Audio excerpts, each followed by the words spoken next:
What's up, yo? It's Hammer here again, back with another video. And today I'm going to be talking about politics and a recent topic that I've been seeing really all across the black manosphere and, of course, the sort of, black youth space. And it's this idea that, quote unquote, black men need to hop over to the GOP and hop over to Republicans because they're just that much more better. Because I remember how I was on the live stream and a panel with BGS and other black male YouTubers.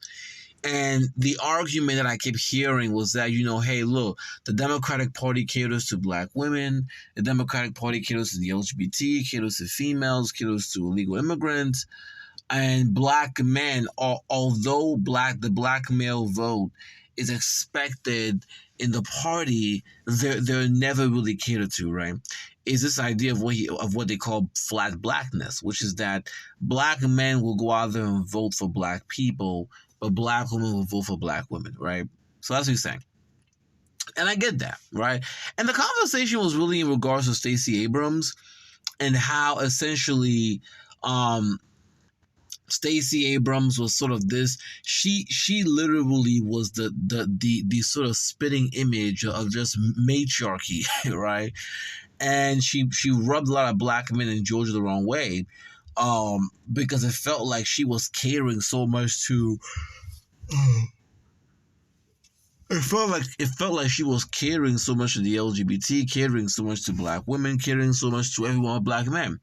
And then when the Stacey Abrams campaign came out with the whole no voting, no fucking, and you had this effeminate black male, waving his finger around, that turned a lot of dudes off. And I agree with that too. And what I will say is this, right? I understand that Democrats obviously are gay first.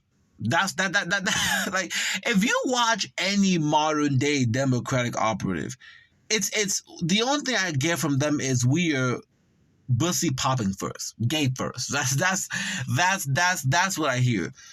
And gay first and then female first. And so if you're a male especially, you kind of feel in there. There's a reason why a lot of Hispanic males, Asian males are voting more GOP, and now apparently black men are going the same path. But see, what I want to tell black men is that if you're considering going to the right wing, right? Remember, I have been on both sides of the political aisle, right? I was on the left for the Democrats, and for the past couple of years, I've been on the right. And let me tell you something. If you're a black man going to the Republicans, you are not going to get shit. Let me just make that very clear. If you're a black dude, if these Democrats are out here catering to bussy popping LGBT gay individuals, if I just throw my boots over to the Republican side, I'll get more. No, you're not. Because here's the thing. In order for you to understand why as a black man you're not getting anything, you have to understand the political dynamics here in America, okay? Republicans traditionally, for the past couple of years, right, have been able to get the majority of the white vote. Republicans have been able to get the majority of the white vote, but white men and white women, right? This is the reason why they don't need to cater to minorities. They don't, for the most part. They can just run campaigns with all kinds of craziness, right? All kinds of craziness, right? But for them, because they have the majority of white men and white female, as part of their voter base, for the most part, they don't care. White liberals, however, right, white Democrats, they don't have the majority of the quote-unquote white vote. They don't. And so as a result, they are forced to rely on black voters and minority voters to get elections. So that's the reality. So that's the reason why they pander to black voters more. Because the reality is that the majority of the white population is just not that left-leaning. I will say most of the white population is either independent or right-wing leaning. So there's a reason why Republicans always do better white voters.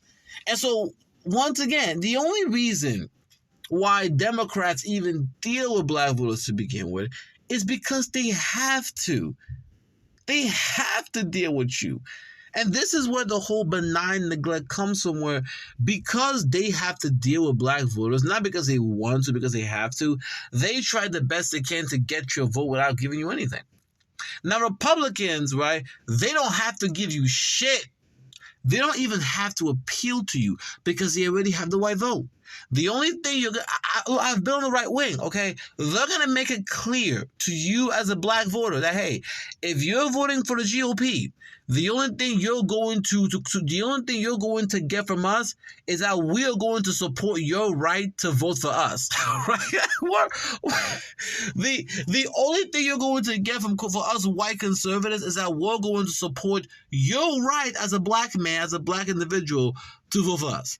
You ain't getting nothing else, right? That's the reality. See, at least when it came to the Democrats, they at least had to quote unquote pander to black voters. Even though they wasn't gonna give you anything, if not very little, they at least had to pander. You could at least, force them to pander to you. Republicans, you ain't getting shit. So when I hear folks like, oh, the Republicans are better, once again, gentlemen, okay, over there on the GOP side, they don't need black voters.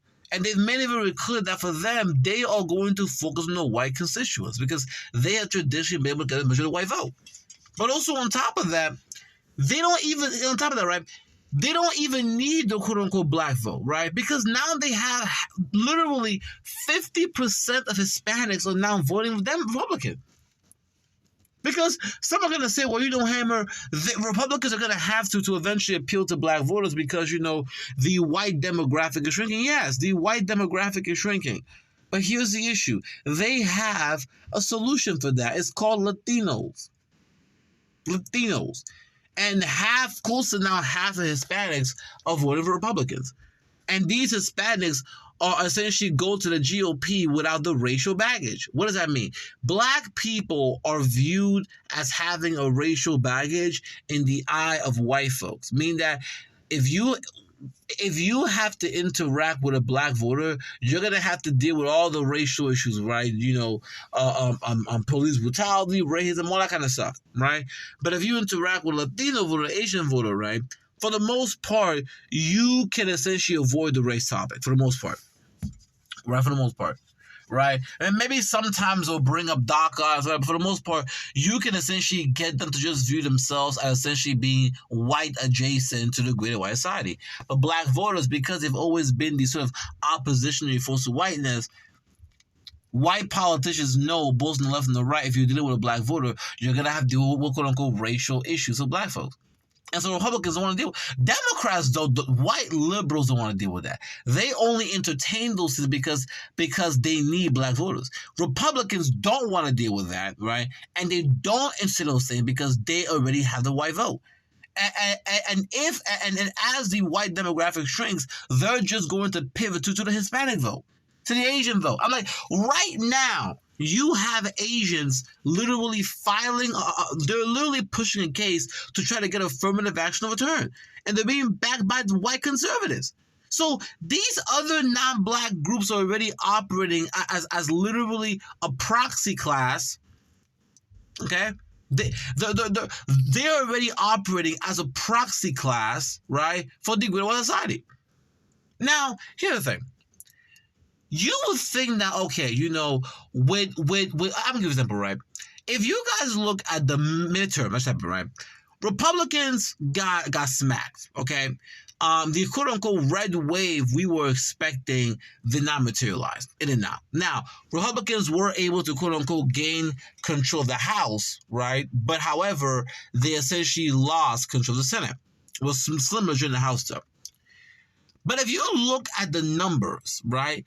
There was an increase in Hispanics and Asians that essentially voted for Republicans. Which tells you what? That in 2024, we could see a situation in which half, if not a majority, of Asian and Hispanics could vote GOP and vote for Trump. And so it's going to put both parties in a unique situation because on one hand, Democrats have been pandering so much to Hispanic voters because they have been trying to set up Hispanic voters to replace black voters. So if Hispanic voters end up going GOP, now they're going to be stuck with black voters again. And Republicans have been doubling down on quote-unquote white voters, but with the white quote-unquote population shrinking, they may not end up pandering to Asian and Hispanic voters. But in all of these situations, both parties are trying to avoid the black vote. Even the white liberals are trying to quote-unquote have benign neglect, right, toward black voters. And so voting Republican, black man, is not going to solve your issue. That's the reality, right? And really, this applies to black people in general. Voting Republican is not going to solve your issue. The only thing you're going to get from the GOP is they're going to support your right to vote for them. And when it comes to Democrats, right, because they at least need your vote, you can at least force them to pander to you, but they themselves are trying to actively replace you with other people of color. But with that being said, I'm going to let y'all go. Make sure to subscribe, share the video, and hammer out.